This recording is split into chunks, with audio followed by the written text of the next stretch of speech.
All right, I'm back here with my 1962 Model 50 diesel Massey Ferguson, and and also my number 30 John Deere spike tooth Harrow, welded spike tooth Harrow. Bolted. My apologies for the wind. I don't make up the weather, I just live with it. And anyway, so yesterday when I left it off, I had to be off the farm, and I'm going to try to finish this field. And so I thought I had a manual for this thing, but I don't. But what I do have is a brochure that shows it pretty clear. And so I had put this chain on the back because these pieces were spreading apart. And when I looked at the brochure, these sections, I mean, they used these sections on up into the 70s, early 70s in different configurations. But for this brochure that I got, they show, I think, 3 and 4 sections of this spike tooth Harrow, and even one section. But on the 2-section model, what's missing here, and the reason this thing was pulling away at the back, kind of like that, was because, you know, this bar is not solid, for one thing. It's bolted together right there, and then the arms coming off this are probably, 70% out in that direction on either end. So it's inevitable that this front is going to want to come in like that, and the back is going to want to go out like that. And that's why I put that chain on it, and that came with the cultivator, and that seemed to work pretty good. But I felt like, I might be stressing the frame here by using that. Also, I'm traveling about 4.5 miles an hour, and I'm running in second gear, low range, and according to the proof meter, the RPMs I'm running, it's about 4.5 miles per hour, and that's where I ran my John Deere KBA disc, and that did pretty good.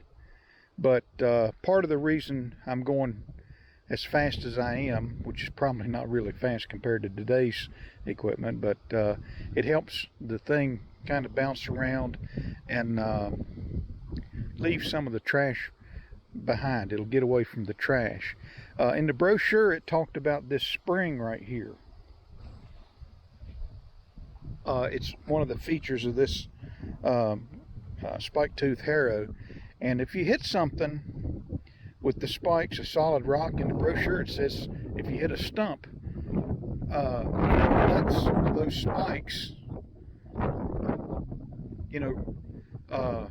retract, so to speak, and get over what's under it. So I guess there's a limit to how fast you can go, or the things would always be like that.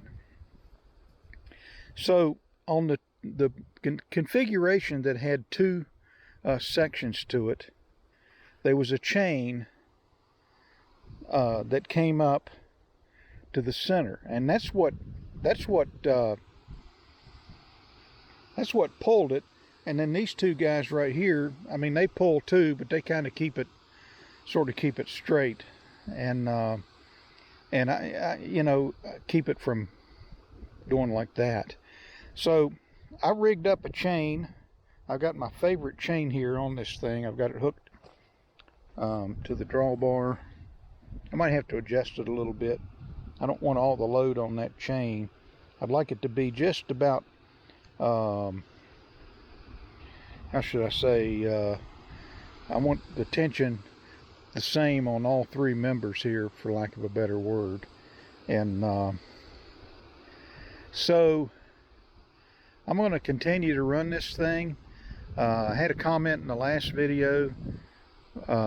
Somebody said that, this is not the right ground for this spring tooth cultivator, and it might not be, but it's what I got. And I basically bought it for scrap price, and if I mangle it up and twist it to pieces, then I guess scrap doesn't care what it looks like when it goes into the bin. But I'm liking what it's doing. Right in here, you can see where I went over, and it kind of smoothed down those dirt clods and such. And then over here is where I haven't been. And of course I got to go across the whole field, and I am picking up a fair amount of trash. Some, as I showed in my previous video, some of this stuff will get hung up in it, and then I got to stomp and clean it out. But when I get done with this field, I'm going to come back through, and I'm going to bring my little Cub Cadet 149 out here in a trailer, and I'm literally going to work this whole field manually picking up stuff like that. And then I'm going to hit it with Roundup, let the weeds grow, and hit it again, and then I'll decide if I want to plant tough grass in it. The drought we're having here it's a severe drought. They're calling for rain tomorrow, all of like 0.35 inches. And I mean, one of the things that's hard with this Harrow, with it being so dry, it's not the dust that comes off of it. It's kind of hard to see where you've been, because when there's moisture in the ground, you know, the ground kind of shows a little bit of dampness where you've been over, but that's not the case with this. But anyway, what comes next is probably going to be a lot of video of this thing running, just from the back of my tractor looking down at this thing, because it's helpful to me to see this thing work, and you know, the ground go under it, including the debris. It's helpful for me to see that, to see what's going on. Like I said, yesterday's the first time I ever used one of these things, and so what I did was I took the YouTube video and I slowed it down, and almost like slow motion. And I mean, this thing's doing the job. It's doing what it's supposed to do. It's just, it is a little bit trashy, but you know, this is what I got. And if and when the rain does come, it's going to be a nice smoothed out surface for the rain to kind of pack it down a little bit for me. And then so let me get the Massey started, and I'll just take some more video here, and I'll catch up with you here in just a bit.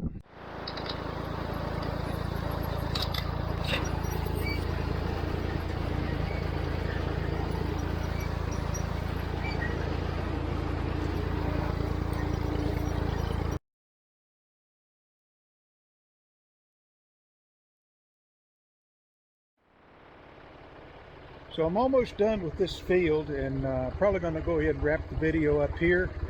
But I wanted to stop a little bit short to kind of show you what this spike tooth cultivator is actually doing. And you know, down in here, it was particularly a lot of clods. You know, you can see. Maybe you can see that there, and then this is where the spike tooth cultivator has passed, all the way up through there and all the way down through there. It's just nice and smooth, and this is really a good tool for what I'm doing. And I'd say if there was a bad thing, but it's probably a good thing, it's definitely tipping up rocks that are in the ground. The rocks will roll under it and roll up on the top. I got a lot of rocks to pick up. You know, when I say rocks,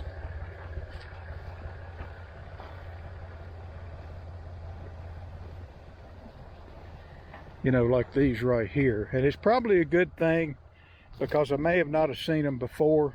This rock right here. And but it's really doing a nice job. I've still got a little bit of you know, humpiness to the field, and I apologize for the wind, but it has certainly taken the edge off of it as far as I can tell. When I bring my sprayer in here to spray, depending on how bad the arms flop and flap, we'll see. It's extremely dusty and dry, and that probably helps break up some of these clods. But I've been watching it, and you know, I see a big clod of dirt go in under that thing, and it just comes out. You know, I won't say sand, but that's kind of the idea.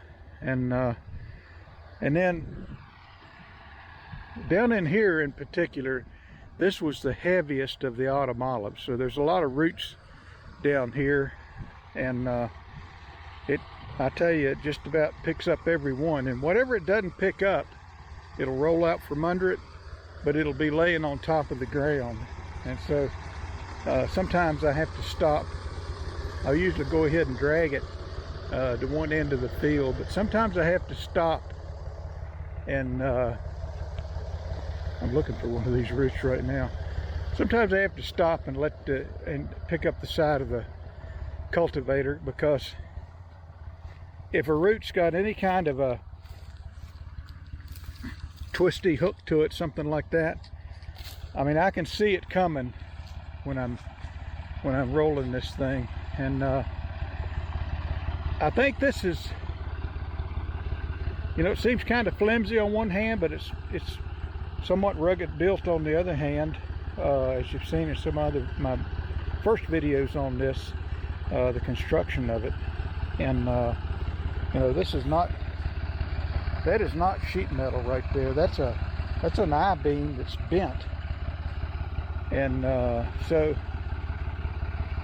but what I don't want to do, and I think what you got to be careful about, is if you get something blocking, you don't want any one section to kind of pile up with dirt, where you're dragging a load of dirt, you know, a limb, a root, and then to get rocks piled up under it, because I think you could damage this thing. Also, this chain that I put right here, maybe you could see it on the fender, the video from the fender, but this has stayed taut the whole time. And I'm kind of going around the curve right now, but this chain right here has pretty much stayed loose the whole time. And so I accomplished the mission of not putting additional stress on here with that chain. I left it on there just as a safety, and but that worked. That chain worked out great. Also, while I'm thinking about it, I don't think this was originally a two-section Harrow. I think it might have been a 3.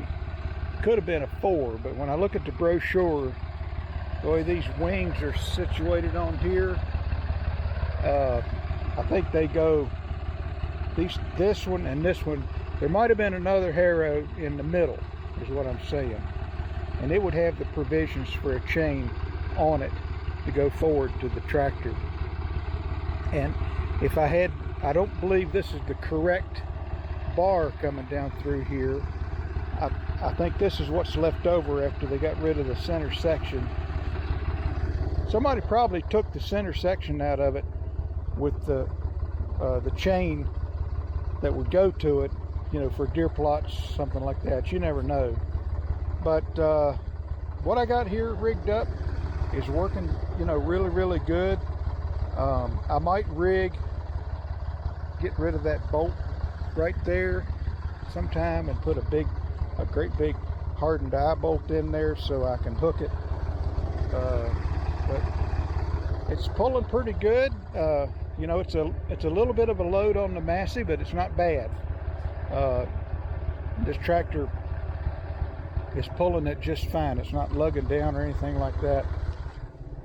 And but anyway, I'm gonna just kind of leave it here. I wanted to update on the this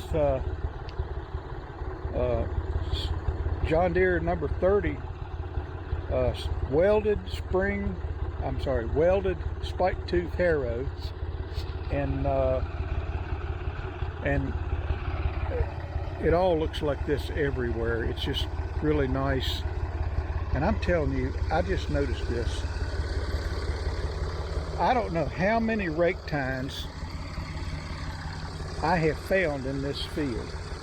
A couple of them have wound up in tires. One on my John Deere on the front tire, and one on this tractor in the rear, and it was in the tread, you know, like that. But didn't do any harm. But whoever had this property before I did, and did the haying on it, they must have rode the tines into the ground. Maybe they thought this was a cultivator. I don't know, but I was just wondering as I was riding around when I'm gonna see another one, and I just happened to look down and saw it. But so next up is I'm gonna let this lay just like it is, and I will we're supposed to get like 0.35 inches of rain. I hope it's more than that, and I'm gonna come in here pretty quick and hit it with some Roundup and let it lay. And I might run this harrow across it again. I might not, and I'll certainly bring the cultipacker in here, I think. And I'll be out here with my Cub Cadet 149 International with a trailer. I got my work cut out picking up some of the debris out of here. I think I probably will run my cultipacker on here probably sooner than later, because I think that might push some of these smaller rocks back down into the ground. And I just need to pick up as many of these bigger rocks as I can. Otherwise, I'm going to be hitting them with the cutter bar on my chrome. There's so many of the rocks, enough to cause me concern to maybe run my Heston sycamore conditioner on this instead of the chrome, where the velocity of the blades are so high and there's really no rock guard. But again, all in all, I think it did pretty good. Again, this is a number 30 welded spike tooth harrow. Very little information online. It's almost none. My 1962 John Deere Model 50